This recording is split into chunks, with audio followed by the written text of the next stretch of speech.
think I'm live. Almost. Maybe not.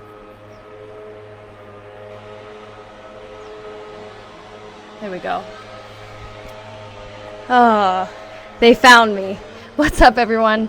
My name is Jocelyn Conley, pelvic floor physical therapist, and today I want to talk about the leaf blowers. No, I'm just kidding. Today I want to talk about 3 mistakes moms make with core workouts. But first I want to ask you, do any of you include core workouts such as planks or sit-ups in all of your workouts? Let's say if you work out five days a week. Do any of you ask yourself, is this working? Am I hurting myself? Let's say when you're doing sit-ups or GHD sit-ups, toes to bar, any movement, any core exercise movement. Do you ever say or ask yourself or ask a friend, hey, do you feel this in your core? I don't even know if I feel this in my core. Let's say you do feel your exercises in your core. Do you ever wonder, well, am I even doing the right things? And if I am, why am I not losing inches? Why am I not seeing a change? If you've answered yes to any of these questions, then stick around because I'm going to talk about 3 common mistakes moms make when approaching core training, core exercises. So again, my name is Jocelyn. I'm a pelvic floor physical therapist, and this morning I realized I did over 100 toes to bar when I was working out. And it had me thinking, after I got to a certain point, I did not feel the movement in my core at all. I just felt it in my shoulders and my hip flexors. And so that made me think back to the time that I was newer to CrossFit, and I only felt toes to bar in my hip flexors. And it turns out that I did not have the foundations down to do toes to bar. I didn't have the prerequisite mobility in my spine. And mobility is the ability to control range of motion through the whole range. Okay, so it's not flexibility. Mobility is your ability to control the entire range of motion that you actually have. And I didn't have the motor pattern either. Like, what a motor pattern is basically connecting the mind and the body to do the thing that you want to do. And that's dictated by our experience and how many nerves. So think of a nerve as your tree trunk, and then nerve branches as the branches of the tree. So I didn't have a lot of branches to the muscle groups that work together to do toes to bar. And then I wasn't conditioned to do toes to bar because I never did it. I wasn't a gymnast. I was like the worst gymnastics little girl when I tried it. So it turns out I was feeling it in my hip flexors and my shoulders because that's what was working. And I didn't know what to do at first. I mean, obviously, at my experience and my expertise, I was able to break it down and figure it out. But I had to step away from toes to bar, like the actual full movement of swinging, and it was kipping toes to bar. So if you're a CrossFitter, you know what I mean. If not, that's when you swing and you kick your legs up to touch the bar. I had to modify. I had to basically do the same pattern, but not hanging from a rig. I had to work on the actual muscle recruitment on the floor. I had to work on breathing. There was all these things, these pieces that I had to put in place to then bring it onto the bar and practice there. Why am I bringing this up? Well, this is the exact thing, or a perfect example of what I see my clients and my patients and women around me doing. And that's a huge reason why they're not getting the results that they want. So let's dive into the 3 mistakes. Now, there are more, but these are the 3 mistakes that I see very often. And I'm going to give you the problem with the mistake and the solution. So let's just summarize. Mistake number 1.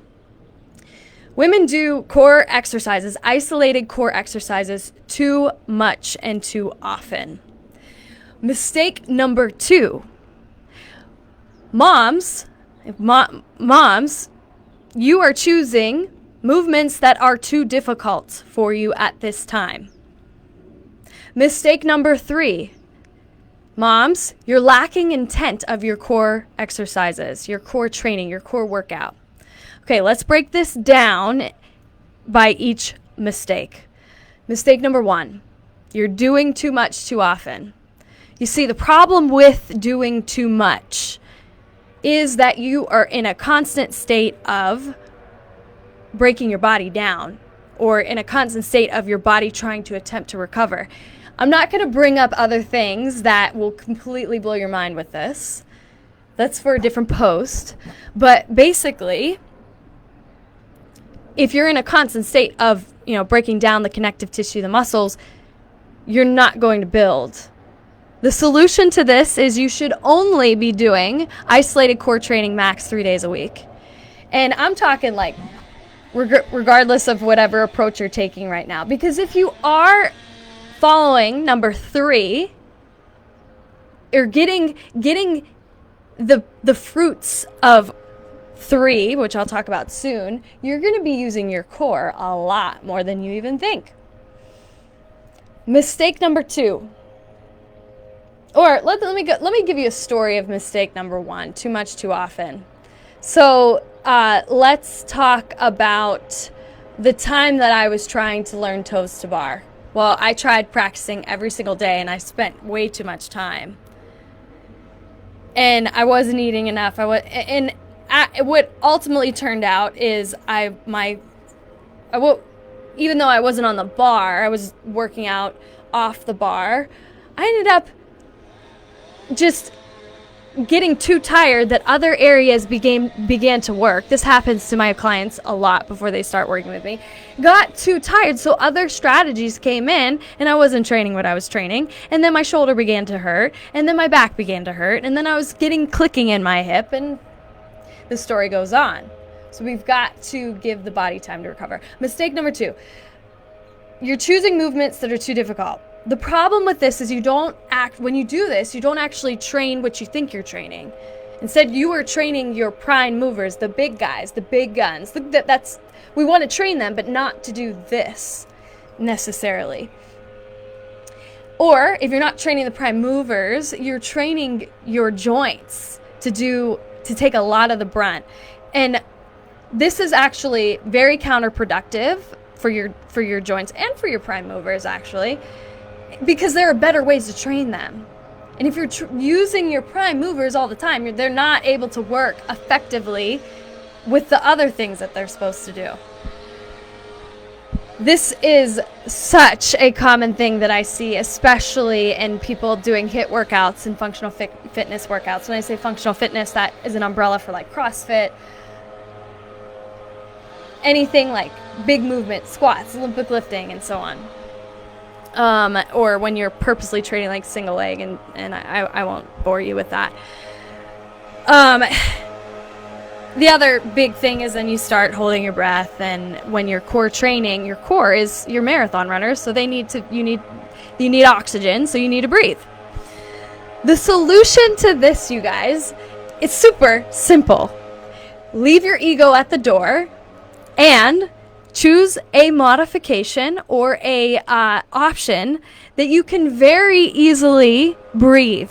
Simple. I'm not even going to tell you anything other. You just want to be able to breathe very, very smoothly. And not just breathe, but breathe into all parts of your body. Not just your belly, not just your chest, not just your ribs, everywhere. And into your pelvis. I want your breath everywhere. Get into your inner yoga. So here's a story. I'm going to give you an umbrella story. I really can't stand. I have to close my ears when I hear a lot of the population talk about, oh, my back hurts, my knee hurts.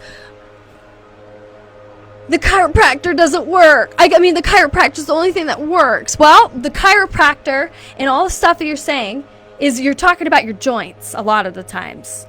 Well, let me just tell you. You are training your joints. I see what you're doing, and you are not using your stabilizers. So what happens is you're choosing a lazy strategy, not on purpose. I get it. Not everyone has a doctorate in this stuff. but you're training it. So no wonder. And you're not getting adequate support of your stabilizer. So it's going to hurt. And you're going to get temporary relief when you get that manipulation or whatever massage. But then it's going to come back. So if you're by me now, you know that I just give a little half smile when I hear that. And I said, sorry that's happening to you. If, I'm not someone that wants to work outside my job, but I love this stuff. So if you ever need tips, I have them for you. I'm not for everyone. Okay, mistake number 3. You're lacking intent. And this goes back to my what I was saying. You're not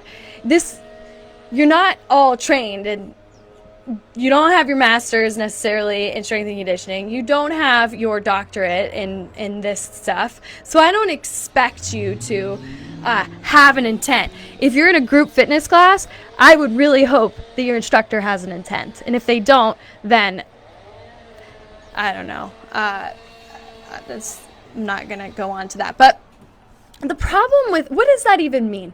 You go into what you're going to do and you're saying, this is what this is for. This is why this is benefiting me. Shout out to Les Mills instructor training. I mean, and then that was, I think, the best group fitness training out there. They teach you all this stuff, but you have to go through the levels. You don't get everything as just a level 1 instructor. Back to the problem and solution. The problem with lacking intent is people say, well, I work my core all the time, but then I still have a problem with this. Well, my friend, when you don't have an intent, there's no carryover to your everyday activities or the stated thing that you want to be able to do. And so you're basically if you're doing an isolated core exercise, for example, you're just getting the benefit at that time. And then when you go and live your life, you're not actually applying what you trained. So the solution for that is to know your why and have a purpose.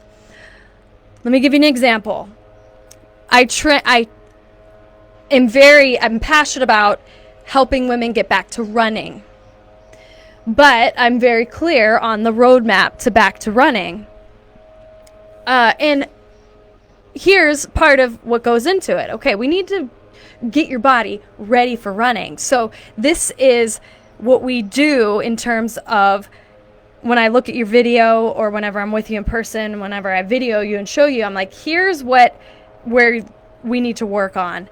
And this is an aspect of your core that needs to be better trained so that your foot isn't doing as much or this isn't doing as much. And so I break it down. I'm like, this is core training. We're going to do a plank variation where your hip is or your knee is going to tap the surface very lightly, and then you're going to alternate. The purpose of this is to get your body ready to reciprocally move. Reciprocal means like back and forth. And what I want you to think about is this while you're doing it. I want you to think about being able to breathe, because you're going on a long run. You should be breathing and well into control of your breathing. And I want you to try to keep your spine as still as possible. This is key while you're running, because we want your spine to be able to dissipate the forces when you land. But then, I mentioned, while this isn't necessarily, I don't necessarily add this, but for your own benefit, when you're running, we want rotation through your thoracic spine, not through your pelvis as much, because your pelvis needs to be a scaffold to support your hips and below. And what's working the hardest when you're running? Your hips, your knees, your feet. And so everything we do in core training is to build you to be bulletproof when you run, so you're not peeing yourself or you're not experiencing that hip pain. So in summary, I told you 3 mistakes that women, moms, make in their core workouts. Number 1, they're doing it too much too often. Max 3 days a week. so that you can allow your body to recover. Number 2, choose the movements that are too difficult. And this is working the things that you don't intend to work, which takes away from what they should be doing. The solution to this is leave your ego at the door and just really focus on your breathing as you're doing core exercises. And then last mistake is lacking intent of what you're doing and why you're doing it. And the solution is this: know your why. Know what's the purpose of what you're doing. Oh, the leaf blowers. And the problem with this is there's no carryover. So maximize what you're doing in your workouts, and then you're going to start seeing the results that you want. What questions do you have? Post them in the comments. What kind of breakthroughs have you had?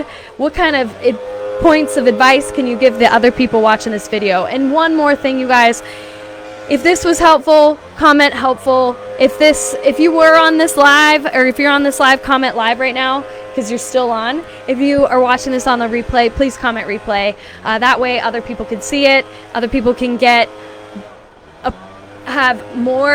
see more results with their core training. I'll see you next time, and I need to do this and tell you guys another episode of Real Talk with the Vagina Doc.